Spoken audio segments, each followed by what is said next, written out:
Miren, esta es nuestra segunda plática sobre la buena nueva del reino de Dios y del trono de su gloria.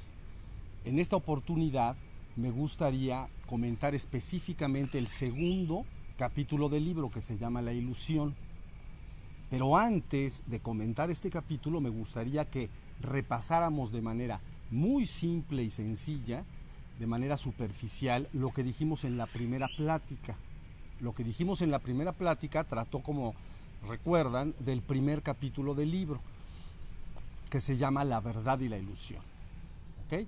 Dijimos entonces que ese capítulo exponía el marco teórico mínimo, pero suficiente para guiarlos a todos hasta la verdad completa, hasta el reino de Dios, hasta el reino divino o Dios. ¿Ok?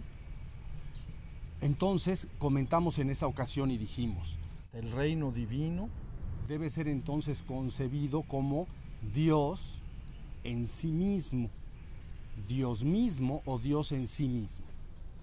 Luego dijimos sobre el reino espiritual que para efectos de estudio y comprensión, como iremos viendo en el futuro, se podía dividir en dos grandes ramas. Un reino espiritual puro, ascendido y de luz, y un reino espiritual impuro, caído u obscuro. Luego dijimos entonces sobre el reino material, que era el reino que nosotros podemos percibir a través de los 5 sentidos físicos. Luego siguió la plática y comentamos algo sobre la verdad. Dijimos, la verdad a que este marco teórico se refiere es la verdad absoluta. Y solo se puede relacionar esta verdad absoluta al reino divino. ¿Ok? Luego dijimos entonces sobre la ilusión o engaño que abarcaba por igual el reino espiritual y el reino material, debido a que estos dos reinos son transitorios, mutables y por lo tanto relativos. Eso fue lo que dijimos. Finalmente comentamos entonces que la única y verdadera meta que el ser humano debe alcanzar es precisamente el reino divino, porque es la verdad absoluta, la única verdad absoluta que eterna e inmutablemente es. De ahí que sea el objetivo principal alcanzar. Eso es lo que repasamos y estuvimos comentando de alguna manera la semana pasada.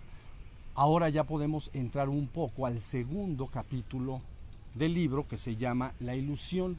Miren, este capítulo trata de la manifestación de la existencia, pero apoyándose para ello en el relato bíblico de la creación en el Génesis, que está representado acá entonces con estas flechas en sentido expansivo. ¿Recuerdan la imagen que de alguna manera obtuvimos de la Biblia la semana pasada? Dijimos, imaginen una línea horizontal. Arriba de esta línea entonces tenemos un estado antes de la existencia, antes de que el mundo fuera. ¿Ok? Luego dijimos, bueno, el Génesis entonces al inicio narra un proceso de creación, ¿no?, formado por dos partes. Primero, la creación del universo en general, y luego la caída del ser humano en particular hacia este reino material inhóspito, del cual debe finalmente ser redimido y regresado al reino divino o Dios. Lo importante entonces es que este relato está dividido en dos partes.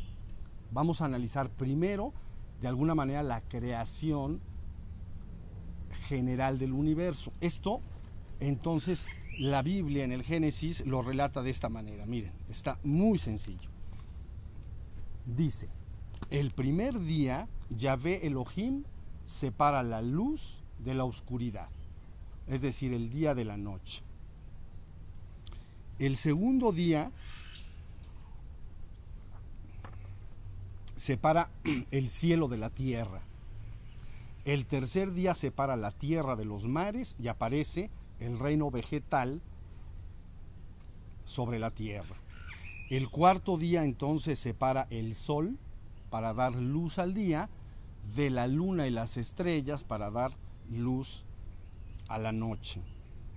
El quinto día entonces aparece el reino animal en los mares y sobre la tierra. ¿Ok? Luego dice, el sexto día Yahvé Elohim dice, hagamos al ser humano a nuestra imagen, como semejanza nuestra. Creó pues Yahvé Elohim al ser humano a imagen suya. A imagen de Yahvé Elohim los creó. Macho y hembra los creó. Eso es lo que dice el sexto día. Finalmente entonces en el séptimo día dice, dado por concluida su obra, cesó toda labor y descanso. Tómese en cuenta también que aparte de esta narración bíblica existen otras narraciones extrabíblicas, llamadas de alguna manera apócrifas u ocultas, pero altamente estimadas en los primeros siglos de la era cristiana. Entonces, ahí se explica, por ejemplo, que ya desde el segundo día de la creación hubo una gran batalla en los cielos, es decir, en el reino espiritual. Este relato ustedes lo conocen de una u otra manera, estoy seguro que lo conocen, y lo pueden precisamente localizar en el Apocalipsis de Juan al final de la Biblia. Miren, el relato es sencillo, se enfrentan dos bandos, ¿ok? Entonces el arcángel Miguel y sus ejércitos luchan, ¿no? Y finalmente expulsan del reino espiritual a Satán y a todo su ejército y lo precipitan a tierra, lo avientan a tierra. Y hasta sus partes más inferiores, el reino espiritual caído. Eso es lo que dice. Esos documentos, eso es lo que dice. Entonces, tanto el Génesis como estos documentos lo que nos están mostrando es un proceso de creación existencial de la existencia en un proceso descendente, tal y como estamos viendo en estas imágenes, en forma expansiva, es un proceso que desciende. Hasta ahí entonces el relato de la creación del universo en particular, ¿ok? Luego entonces viene la caída del ser humano a este mundo material inhóspito del cual debe ser finalmente redimido. ¿Sí? Este relato ustedes lo conocen muy bien en el relato mítico o mitológico de Adán y Eva y la expulsión del jardín del Edén. ¿Ok? Cuando yo me estoy refiriendo a relato mítico, mitológico, no me estoy refiriendo a mito como sinónimo de falso. ¿Ok? Las personas entienden por mito falso cuando lo contraponen con historia o hechos verídicamente o verdaderamente sucedidos. ¿Estamos? Entonces, la realidad es que el mito jamás ha pretendido ser historia y tomarlo como tal es un grave error.